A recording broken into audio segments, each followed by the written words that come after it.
Hello, and welcome to Home-Based Business Review. I'm your host, Carl Douglas, and today's guest is the fourth installment. We have Daniel Kump on the line here with us. How you doing, Daniel? You know, I can't complain, man. It's a beautiful day. I just got back from Florida last week. Had an awesome week down there, creating some content and put my new course together. Today's already been an $800 day, so Ooh. Life is good, man. I can't complain. You know, it's always nice to wake up with something in your account, you know? Yeah. Because that's what we're doing, right? We're here to make money online. That's the beauty of an automated business. When you wake up in the morning and like you already made money, it's a good feeling. You know you're on the right path. Excellent. Well, the last time we were getting into email marketing. You kind of broke some things down. And folks, if you have not really heard Daniel, we do have 3 other videos on YouTube. You can go ahead and take a look at that. I'm sure you'll find it helpful. But today we're gonna dive into what we were talking about. You can do an email marketing strategy, but you need to know the powers of words. So copywriting, he's an expert at this. So I'm gonna let him take it from there.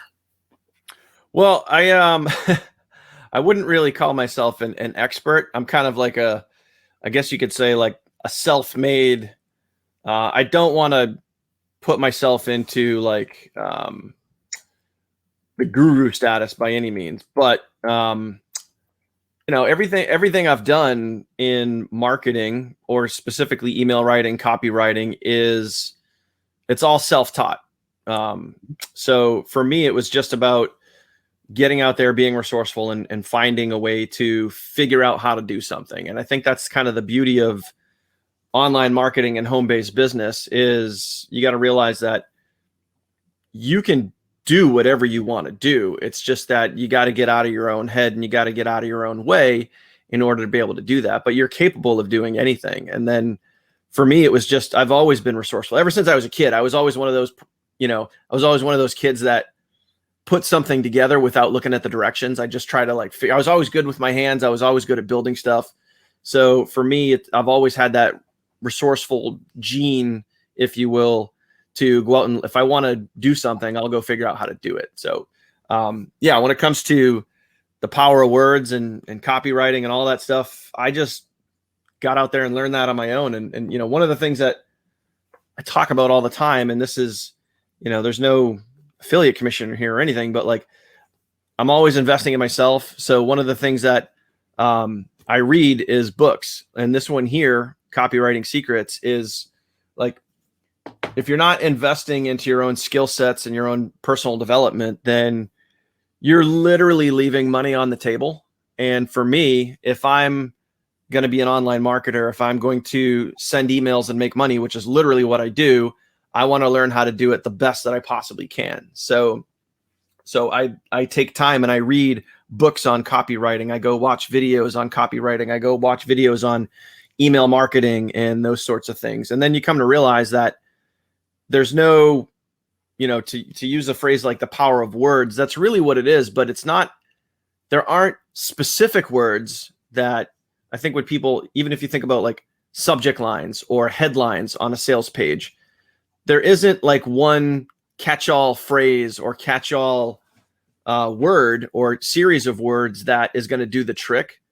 Copywriting specifically is, and once you kind of get resourceful and you start diving into these concepts and this education, is you realize that copywriting they're formulas. You're learning formulas.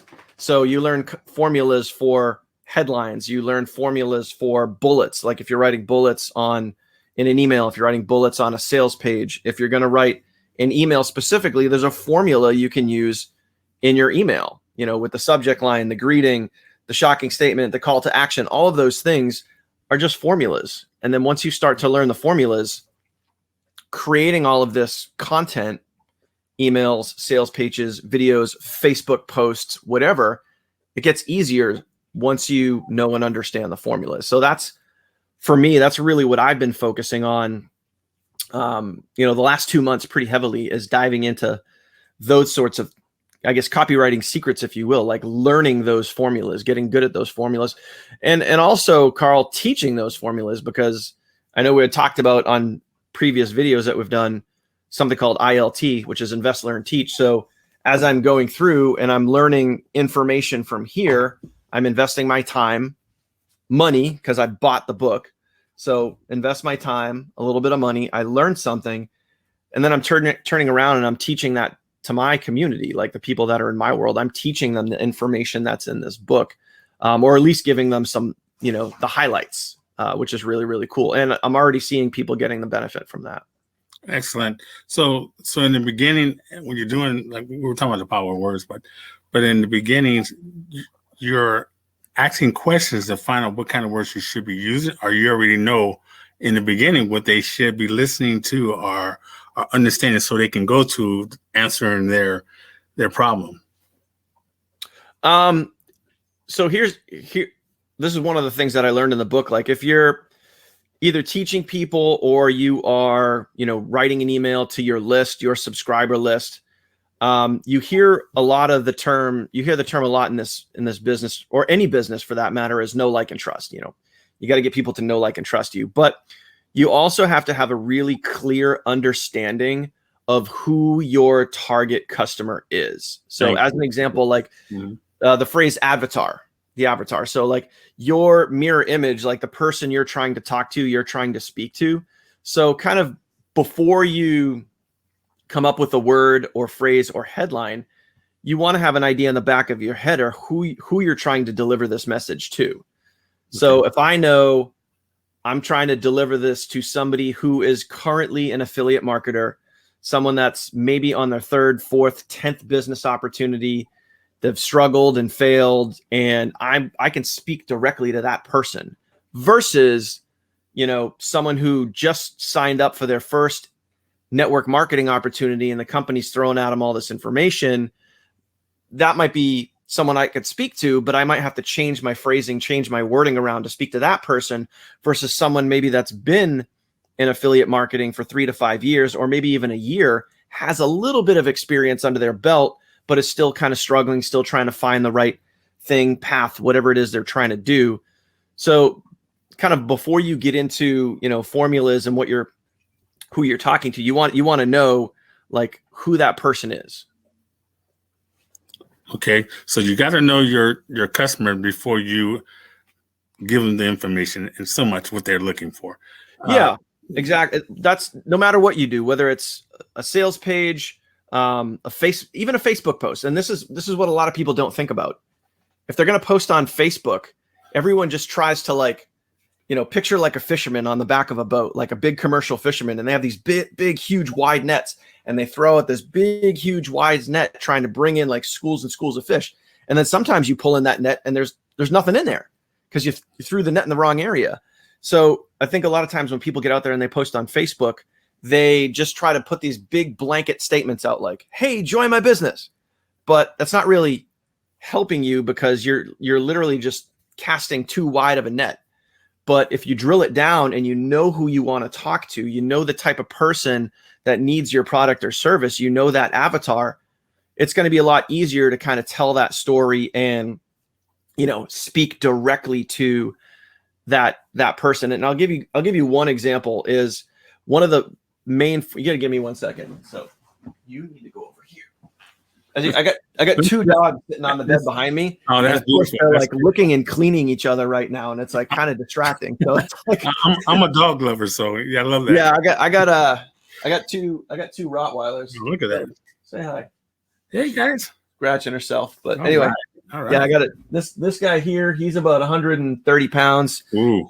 She's about 90 pounds, but yeah, they're big dogs. But anyway, like, you want to be able to know directly who you're talking to. And this is a quick tip. So if anybody's watching this, have a pen, have something to write on. One of the formulas that's easy to use, and it's kind of like a blanket formula to talk to that specific person. You can do this in email, a Facebook post, sales page, whatever. But problem, agitate, solve. So you want to address what the problem is. So take the shiny ball syndrome. We've talked about this before, like how to avoid the dangling shiny object. Right. And you could say something like, if we're talking about the shiny ball syndrome and people hopping from one opportunity to the other, if I was going to write a Facebook post, I would say, man, I'm sick and tired of the shiny ball syndrome. I'm sick and tired of, people jumping from one thing to another, not realizing what they're doing. So that's kind of I address the problem. And now I agitate that by saying, what really sucks even worse is by jumping from one opportunity to the other. Every time you start over, that's just it. You're starting over. Every time you start over, you're investing more money. Pretty soon, before you know it, 6 months has gone by, your bank account is drained or even in the negative. You're struggling, and now you think affiliate marketing sucks when that's really not the case. Is this you? So now I agitate the problem. I give a shocking statement, and then I can turn around, and if I solve it, I can say, well, what if you never had to chase a shiny ball again? What if there was one little step that you were missing that you could be applying into your business, any business, doesn't matter what it is, online marketing, offline marketing. There's one simple step that you could take where you could learn how to scale and grow your business every single day. Click here and you'll be able to solve that problem. Click here for the solution type of thing. So problem, agitate, solve. And you can use that multiple different ways. And one of the reasons why I'm like, that rolls off the tongue so easily for me is I just got done. The reason why I was in Florida last week is I just got done recording a brand new course that's going to be coming out next month. And I'm going to be teaching people how to scale their business, regardless of whatever their business is. So I'm really excited about that. But we're teaching that sort of thing. We're teaching those sort of concepts. So once you understand some of those concepts, some of those formulas, it's just going to make your job as an online marketer, a business owner, easier. You don't have to memorize phrases. You just have to know the formulas. Thank you. Thank you, Daniel, for that. I'm going to dive into another very important question that we have. But first, let me go ahead and just paint the picture of where we're going. I just posted on my Facebook. I said one of my mentors said, "Don't take advice from people who are not qualified." Mm-hmm. Okay, you need to definitely find someone who's qualified if you want to find the right mentor. And I would mention this for me, then you can take it from there. The reason why I pick a mentor or looking for someone to follow, I look for someone who is actually making, of course, more than what I am making right now. Mm-hmm. But at the same time, I'm looking at their past success, make sure that they do have something, because, successful people leave clues and you Absolutely. Can follow that. Okay. But I do understand that a lot of people are out there taking advice from people who are not qualified. Yep. And those people are could be, like to say, their loved ones are so on. So let's talk about mentors. Who would you say would be the right mentor?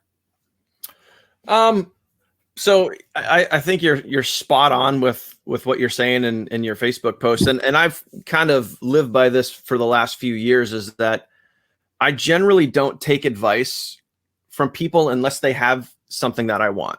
That could be a lifestyle, an income level, a combination of both.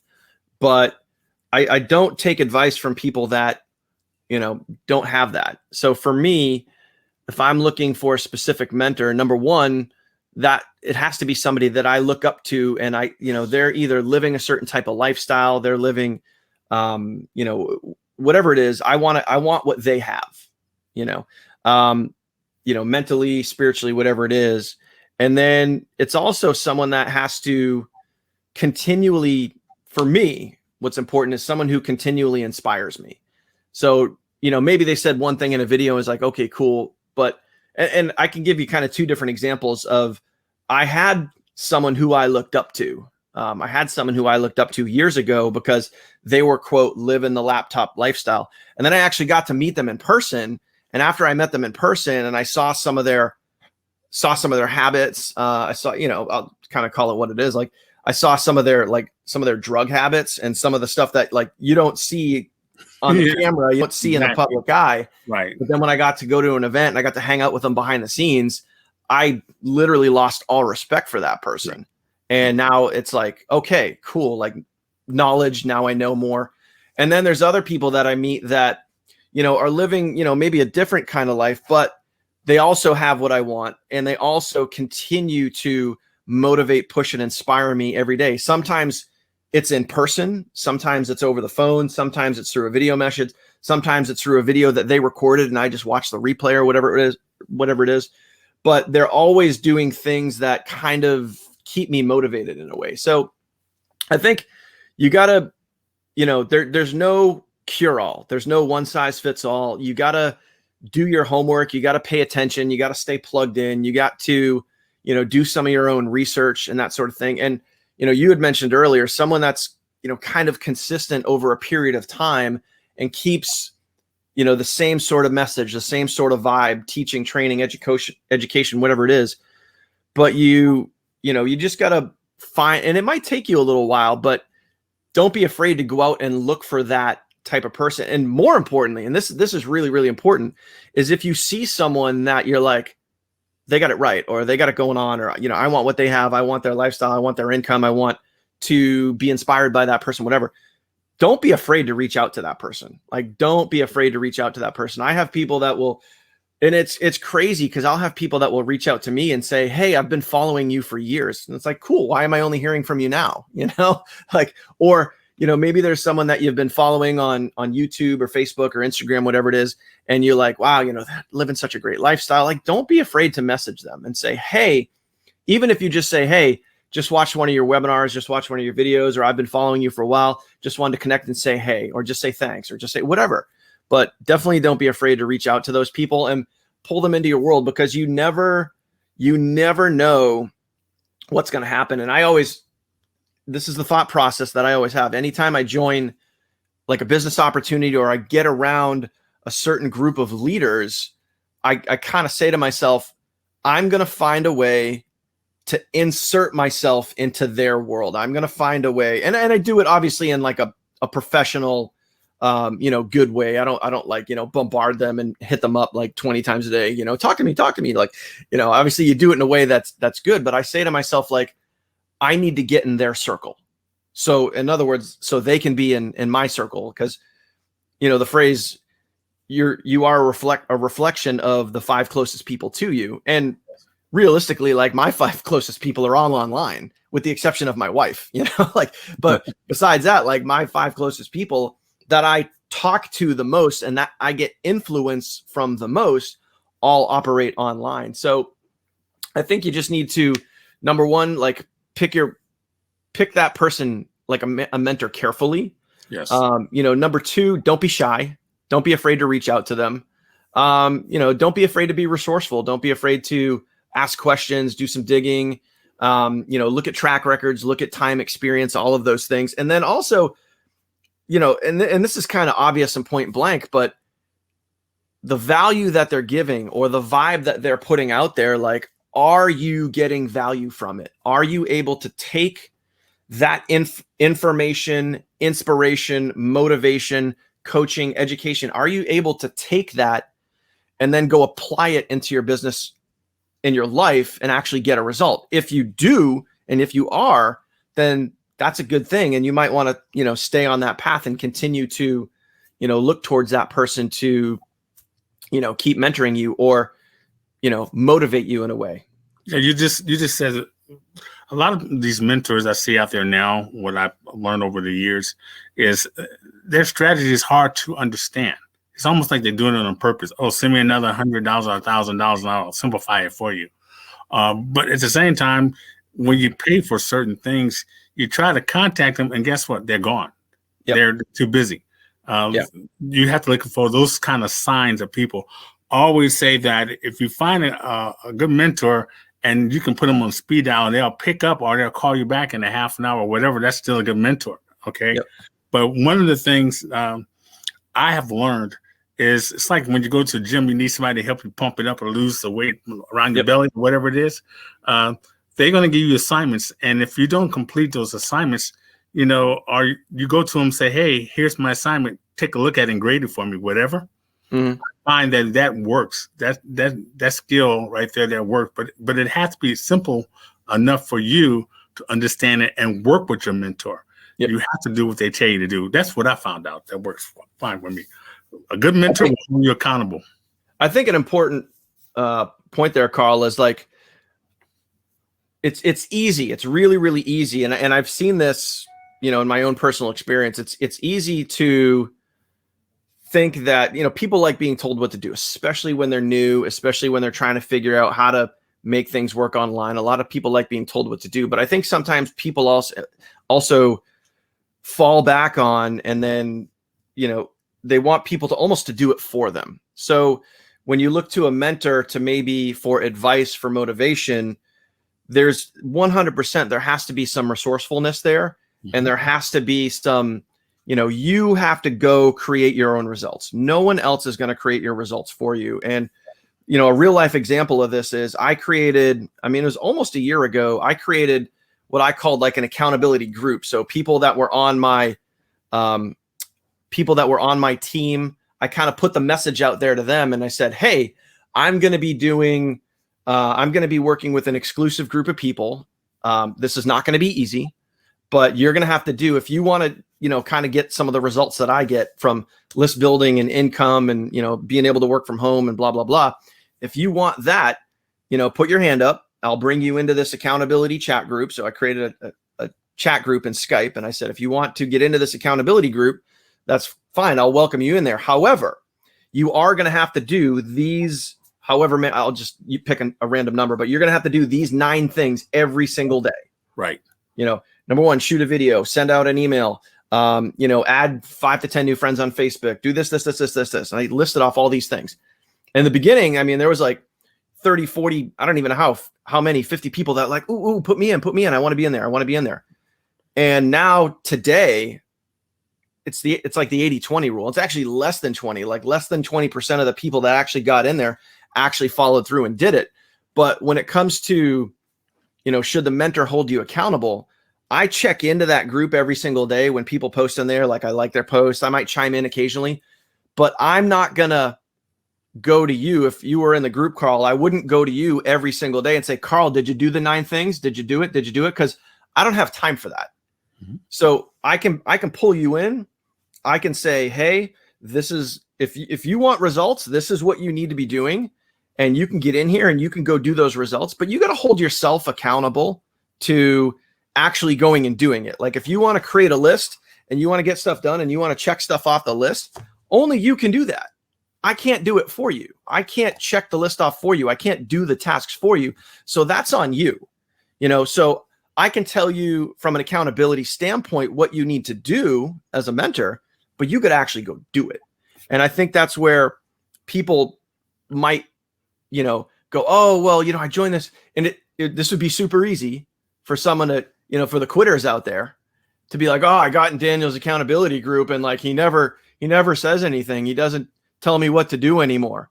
It's like, that's just you giving up on yourself. I told you what to do. You're just not doing it. So, you know, you can look at it 2 different ways, but, you know, you got to realize, like, I'm holding the roadmap. You know, you're the one driving the bus. You're the one that's, you know, actually putting your foot on the gas and stepping on the brake and taking the turns. I'm just going, okay, up here, turn right, you know, boom. So a mentor is good to guide, but they can't hold your hand all the time. They can't drag you. No, exactly. They can, you can't, because they're going to drag you down. Yeah, they could push you, but they can't pull you. Now, here's what I discovered looking at, you know, professional athletes like Michael Jordan or anybody who's great at what they do. Okay, when you go to school, say you're teaching a class like you do. Okay, you're looking for those people who are always showing up before the class start, or before the webinar starts, or before the training starts, and you're looking at those who are the last to leave that webinar or that class. And we call them teacher pets. But to me, those are the people that I am mentoring. In my mind, they can always come up. Oh, here, I see you did this, man, outstanding, whatever. Okay. I have learned by mentoring and lecturing in college and universities that I always look into a person's eye, and I see those people who are listening to me and kind of drawn in closely to hear more. The ones in the back, the ones who are back there sleeping, I know that they're not really fully invested in what I'm teaching them. Okay, you're right. You have to be sure you pick the right, right students and right people. You can't drag them, because a lot of these people will drag you down because, but society says, okay, we're going to pay you a salary to go teach a class. Okay, that's all fine. But you're there because you want to get something out of it. Yep. You're not just there teaching. You love what you do. You love the passion. For you, I know you're making money and everything, but your love and your joy, I'm sure, just like mine, you love to see somebody else reap the benefits, because it's lonely at the top. Yeah. It is. And on that note too, is like, I just, I like to teach the basics, that's one thing, like in my Facebook community, on my YouTube channel, whatever it is, like I like to teach the basics, the fundamental skills that it doesn't matter what you market. It doesn't matter what you do. You just need to know, like, how do I drive traffic? How do I build a list? How do I follow up? Like those sort of basic essentials to any online business. Doesn't matter if you're, like promoting coffee mugs or whatever it is. I know, like last time we said like the Mickey Mouse mug company or whatever it was, but like, you need to know some of these skills and things. And some of the stuff that I've been teaching lately about, more specifically, like emailing affiliate offers to your list. I had a student this morning. She commented on my Facebook post that she said, I just applied what you taught and I made my first $100 using this thing over here. And I was like, that's for me what it's all about.